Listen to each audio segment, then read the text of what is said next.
Hi everyone! In this video, we are going to learn how to identify stereocenters in molecules. So what is a stereocenter?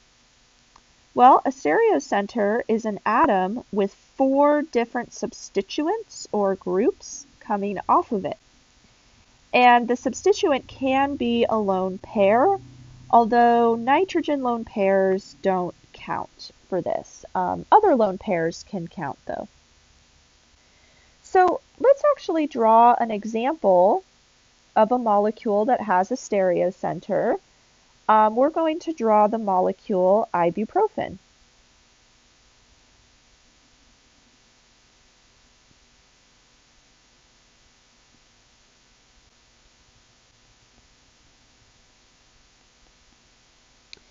Okay, so let's go through and see if we can identify an atom that's bonded to 4 different groups. So let's start with these methyl carbons off to the left. Are those bonded to 4 different groups? No. Each of those carbons is bonded to 3 hydrogens, and those hydrogens are all the same, so those are not stereocenters. What about this carbon between the 2 methyl groups? Nope, it's bonded to 2 methyl groups, so those are the same. What about the carbon next to that? Is that a stereocenter?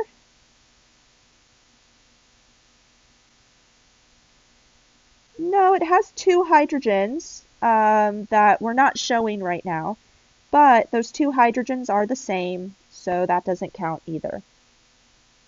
All right, what about this carbon in the benzene ring? Well, this one's tricky, right? It has a double bond to another carbon, and a double bond technically means that the carbon is bonded twice to that other carbon up above. So that means it technically has 2 of the same group, right? So actually none of the carbons in the benzene ring will be stereocenters because they all have a double bond to another carbon. Okay, so we'll skip the benzene ring. Let's go to the next carbon. Is that a stereocenter? Yes, so this is bonded to the benzene ring on one side, and then the carboxylic acid group on the other side, and a methyl group up above. Plus, there's a hydrogen that we're not showing there. So that carbon is bonded to 4 different groups. So we're going to label this with an asterisk. So that is our stereocenter. Okay, so what does that mean? Well, if you have a stereocenter, that means that there's 2 different versions of this molecule. So in one version, one of the bonds will be in a wedge. We'll just pick the methyl group since that's the easiest to draw. And then the other version of this molecule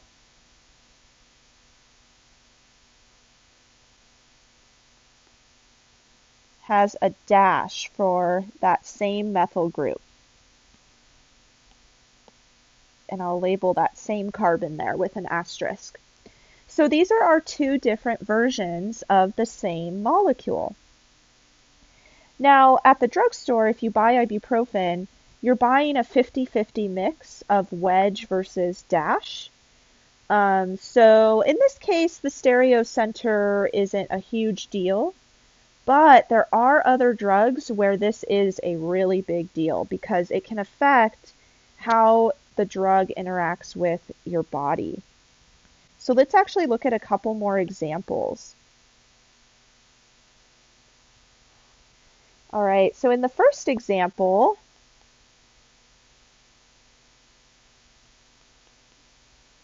we have a molecule that looks like this. And let's see if we can spot the stereocenter. So where is the atom that has 4 different groups? And you can pause the video if you want more time.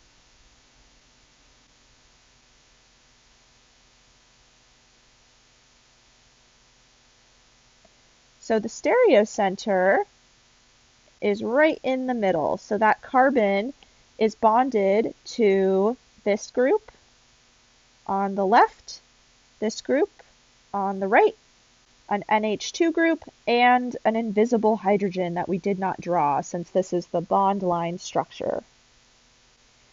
All right, so that's our stereocenter. So again, that means we have 2 different versions of this molecule. So I'm just going to draw those off to the side. So in one version, NH2 is a wedge. It's coming out towards us. And then in the other version, NH2 is a dash, so it's pointing away from us.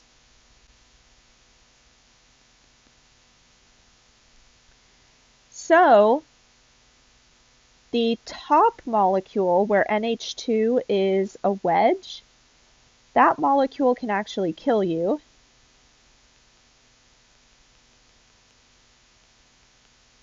But the bottom molecule, where NH2 is a dash, is an arthritis drug.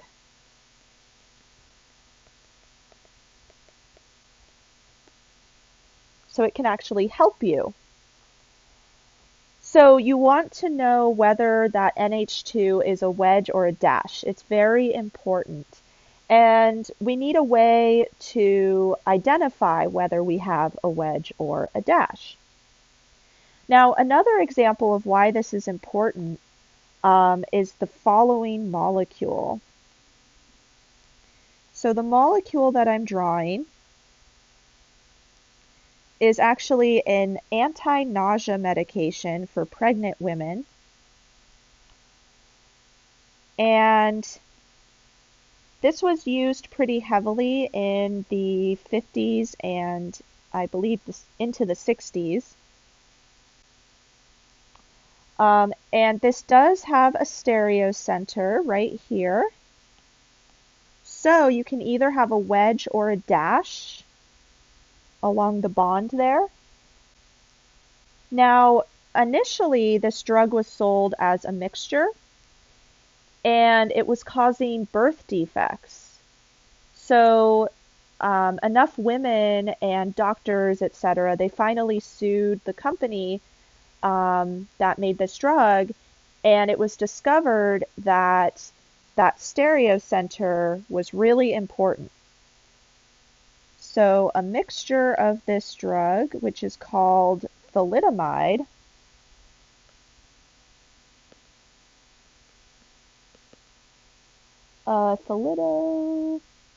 yes, will cause birth defects.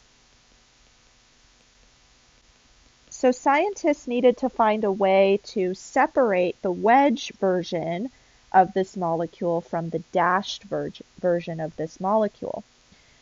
So one version was still okay and safe for women to ingest, or it didn't cause birth defects, but the other version was what caused birth defects. So again, this stereocenter idea, it might seem kind of arbitrary, but it can have pretty harmful effects or really helpful effects depending on which version you have. So it is important to know whether you have the wedge or the dash. Okay, so let's talk about how to label these stereocenters. So the way that we're going to label these stereocenters is with R versus S. So R stands for the Latin word rectus. S stands for sinister. And so R means that we're moving, let's see, clockwise or to the right. S means we're moving counterclockwise or to the left. So again, if you're left-handed, in the past, people thought that was a sin. So you get these horrible names like sinister or gauche, but they still carry into today, unfortunately, even though I'm pretty sure nobody cares if you're left-handed or right-handed anymore. So let's look at an example, and we'll see how we can label something as R or S. All right, so I'm going to draw a similar molecule to the one that we saw in the last lecture.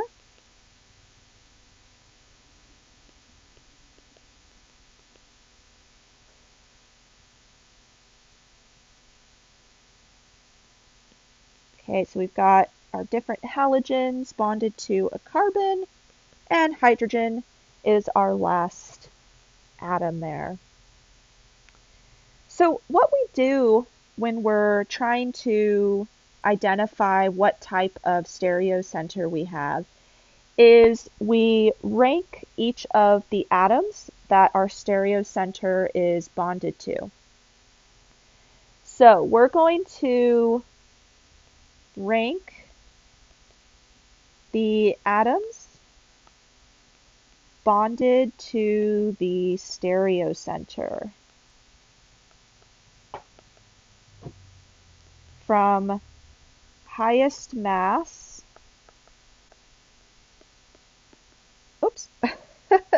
to lowest mass. I keep hitting that next button. Okay, so let's rank each of the atoms bonded to our carbon. So which atom is the heaviest atom? Is it fluorine, bromine, chlorine, or hydrogen?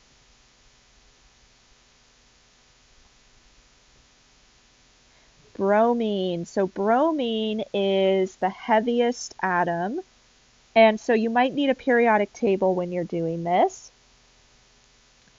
And then what's the next heaviest atom? Chlorine. And the next heaviest?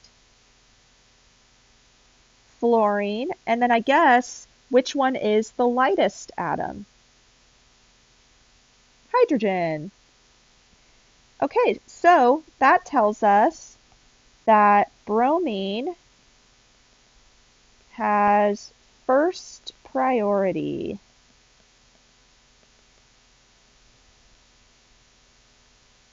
And then hydrogen has last priority. So we're just going to go down the list. So chlorine is second. Fluorine is third. And hydrogen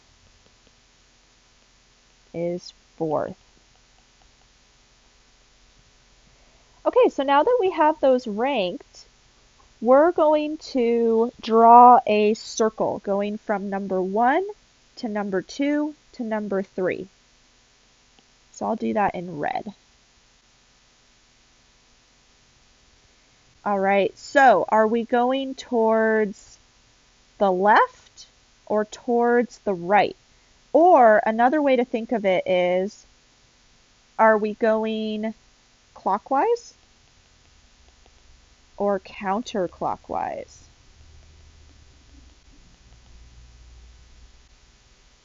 So we're going counterclockwise. We're turning the steering wheel to the left.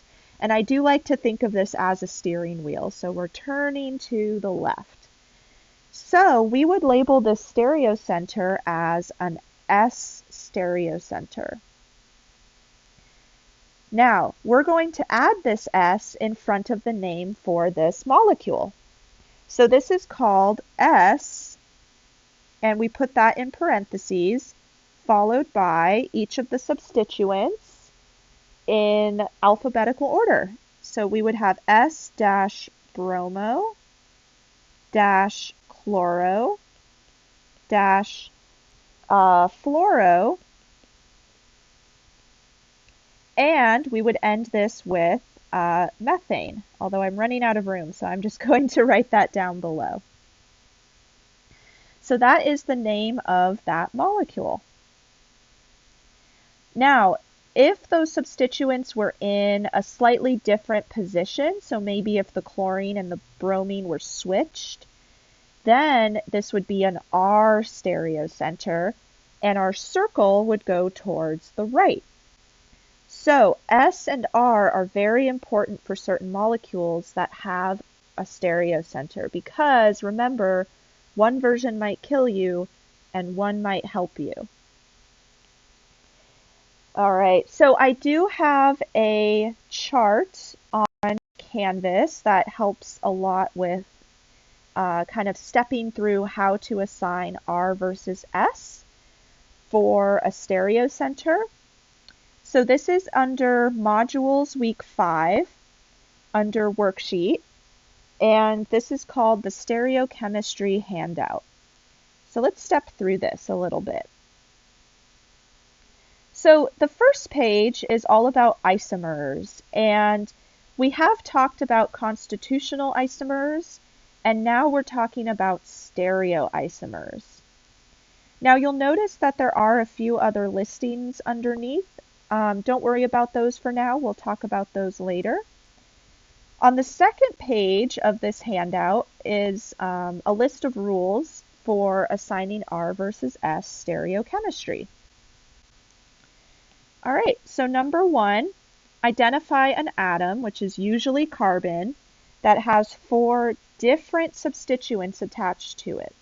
Label it with a star. So for instance, if we look at the molecule Adderall, there is a stereocenter at the very top of that molecule. So that carbon is labeled with an asterisk. And again, that's a stereocenter because it's bonded to 4 different groups. It's bonded to that carbon going to a benzene ring. It's bonded to a methyl group, a hydrogen, and an amine, so an NH2 group. So then the next step is to assign priorities to each substituent based on the atomic mass of the first attached atom. So, for instance, in this case, we're looking at each of the attached atoms. So there's a carbon, a hydrogen, and a nitrogen. So we're not considering anything past those first initial atoms. So for instance, we're not considering the hydrogens on the methyl group. We're just considering that carbon on the methyl group. And I'll actually zoom in here. Oops. Let me erase my mark there. Okay, so going down below, we're again going to assign priority based on the atomic mass. So nitrogen is the heaviest atom out of the 4 initial atoms that the stereocenter is bonded to. So that gets priority 1. Now, the next priority, it looks like, is carbon, but we have 2 carbons. We have one over here and one right here. So how do we tell which one is second and which one is third? Well, we can make a little list. So we have carbon 1, let's say, let me use a different color for the carbon over here. Oh, there we go, that'll be blue. So carbon 2 is in blue. All right, so carbon 1 is bonded to 2 hydrogens, right? Those are hiding over here. And then it's bonded to this carbon down here. Okay, now what about the blue carbon? The blue carbon is bonded to 3 hydrogens. So that's H, H, H. So If we go down the list, the H's cancel, cancel, and then it's down to carbon versus hydrogen. So carbon is heavier than hydrogen. So carbon 1 is going to win this battle. All right. So that's why that carbon is labeled carbon 2 or priority 2, because it's bonded to a carbon down the line or down the chain. So up above it says, if there is a tie, continue down the chain until a difference is found. For double bonds, treat it as though there are 2 separate bonds to the next atom. And one of those will be treated as a quote-unquote ghost atom. So we'll see some examples of that in the future as well. All right, and then our carbon 2 is labeled as priority 3, and hydrogen is priority 4. Okay, so let's go down to the next step. So now we draw an arrow starting at position 1 and ending at position 3. So you can see in the picture, the arrow's going from 1 to 2 to 3, and that tells us that we're moving in a, let's see, I like to complete the circle, so I kind of like to just draw it all the way around. So that shows me I'm moving the steering wheel, my imaginary steering wheel, to the left. So that means this is an S configuration. However, sometimes this gets flipped around. So let's go to the next paragraph here. If your lowest priority is pointing backwards, so our hydrogen is pointing backwards, it's behind the plane, then a clockwise arrow corresponds to an R configuration. If your arrow is counterclockwise, then your arrow corresponds to an S configuration. So that's exactly what we found, right? Our steering wheel was moving to the left, so we have an S configuration. However, take note, the assignment rules are flipped if your lowest priority position is pointing forwards. So if that hydrogen was in a wedge instead of a dash, that would completely change our rules. Our rules would be flipped. So that can be a little frustrating sometimes, but we'll also look at some examples of that. Okay, so we did assign this as an S because hydrogen was in the back, like we needed it to be. So same rules applied as we saw earlier. All right. So let's actually go back to our PowerPoint, and we're going to use these rules again. And we're going to assign R or S to a molecule. And let me erase my little T there that I drew earlier. Okay, so let's look at ibuprofen. And we're going to look at the version where we have a dash.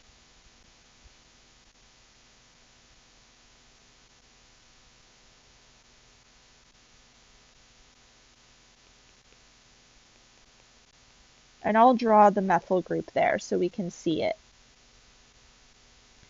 All right, so we're going to try to assign this stereocenter an R or an S. Okay. So again, the first thing we need to do is figure out what that carbon is bonded to, and then rank those groups or those atoms according to their masses. So this stereocenter is bonded to a carbon, and a carbon. Okay. It's also bonded to a hydrogen that we did not draw, but that has to be a wedge if we have a tetrahedral configuration there. All right, so hydrogen is obviously our lowest priority atom, but we need to assign our other carbons. So let's label these. Let's highlight this carbon in yellow. That will be carbon 1. We'll label the methyl carbon in purple. That will be carbon 2. And then let's label our last carbon as green. That will be carbon 3. Okay, so now we have to do that fun game where we see which carbon wins. So which carbon is bonded to the heaviest atoms? Okay, so let's look at carbon 1, the yellow carbon. So that one has a double bond to a carbon. So that's actually technically bonded to 2 carbons there. Remember, we say that it's bonded twice. So we have our carbon and then kind of a ghost carbon.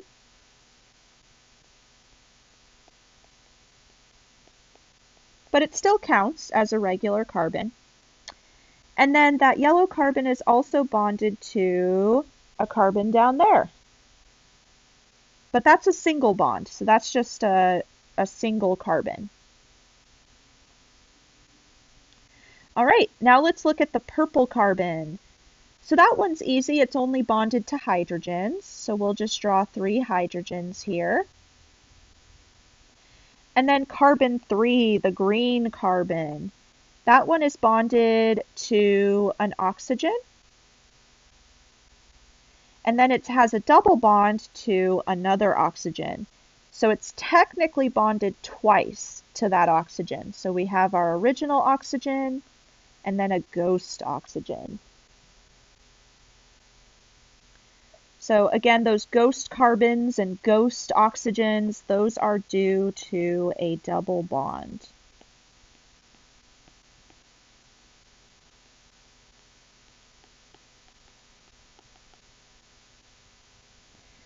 Okay, so let's see which carbon wins the competition. Which one is bonded to the heaviest atoms? Carbon 3, the green carbon, because oxygen is the heaviest atom. So that gets a label of 1. It's the first priority. Which carbon is second priority? The yellow carbon or the purple carbon? Yellow, because carbon is heavier than hydrogen. So that one gets priority 2. And then our purple carbon is priority 3. All right, so let's draw our circle going from the first priority to the third priority. All right, so this is going to go over and around, so we're turning the steering wheel to the right. So the clockwise turn, or the turn to the right,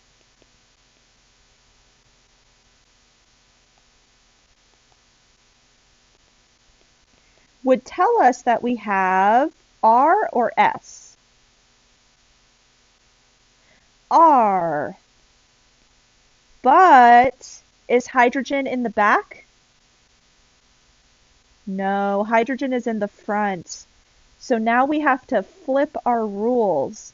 So normally if hydrogen was in the back, if it was a dashed bond, then we would say that this is an R stereocenter. However, H is in the front. So this is actually an S stereocenter. Now, when I say hydrogen, I really mean the lowest priority. So let me rewrite that just so we're clear. Oops, that's not right. There we go.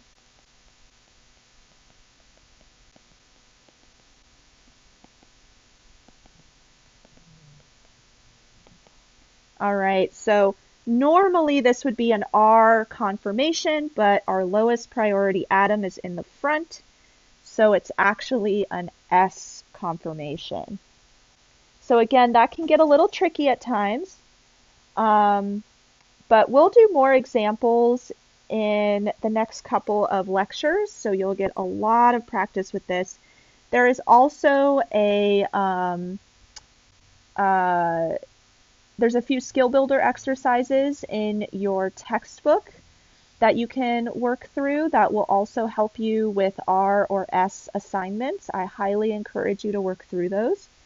Additionally, there is a worksheet under week 5 under modules, and that is all about stereochemistry, and it gives you a lot of practice on stereochemistry. All right, so if you have any questions, please let me know, and I will see you in the next video.